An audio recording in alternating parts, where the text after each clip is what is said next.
ఈ ఒక్కనాడు యుద్ధానికి వెళ్ళవద్దని కోరుతున్నాను. నిరుత్సాహానికి ఆటపట్టాయి నాథుని వీరవ్రతాన్ని ప్రోత్సహించిన విరాటనందినేనా ఈ తిరిగి ముందు పోసేది. ఒక్కసారిగా కోటి ఈటెలు గుండెల్లో గుచ్చిన శతకోటి శరాఘాతాలతో శరీరం నొచ్చినా చెలించని నన్ను నేడు రణం మానమని నీవన్న ఒక్క పిరికి మాట చిత్రవద చేస్తున్నది దేవి, చిత్రవద చేస్తున్నది. మన్నించండి స్వామి, మీ వీరాలాపాలే వీణాలాపాలుగా, మీ ప్రతాపమే జీవన ప్రకాశంగా భావించే నేనే ఈనాడు ఈ వరం కోరుతున్నా. నా మనసంతా కలవరంగా ఉంది. నన్నేవో దుస్వప్నాలు వెంటాడి వేధిస్తున్నాయి స్వామి.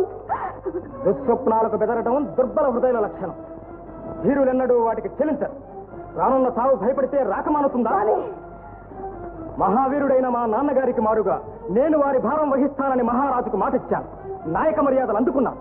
చివరికి నీ మూఢ విశ్వాసానికి తలబొద్ది నన్ను నమ్ముకున్న మహారాజు శత్రుహస్తగతడవుతూ ఉంటే చేతగాని వాడిలా చూస్తూ ఊరుకోమంటావా?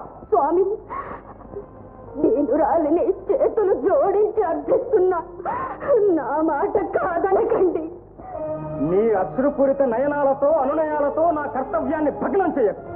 నేడు అభిమన్యుడు కోరికి రాలేదేమని సాటి వీరులు అడిగితే నా భార్యకు దుస్వప్నాలు వచ్చాయని, సుస్వప్నాలు వచ్చిన నాడే యుద్ధరంగంలో అడుగు పెడతానని కబురంపన. ములుకుల వంటి మీ మాటలతో నన్ను హింసించకండి. నీకేదైనా అపాయం జరిగితే నేను జీవించలేను. అపాయం నాక? ఈ అభిమన్యుడు అపాయానికే అపాయం, మృత్యువుకే మృత్యు. అదిగో సమర భేరి మ్రోగి, సమయం ఆసన్నమైంది. వీరపుత్రికమైతే విల్లందించు.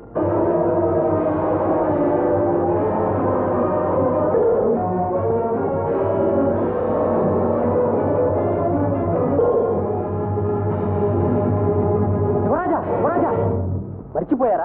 అతను భీమసేనుల వారి వంతు. అవును సుయోధన, నీవి సుఖమరణానికి నోచుకోలేదు. తొడలు విరిగి జీవన మరణ యాతనతో దిక్కుమారిన సాగుతావాలి. పెదతండ్రి ప్రతిజ్ఞ నిలబెట్టడానికై కురురాజును ప్రాణాలతో విడిచిపెట్టాడు.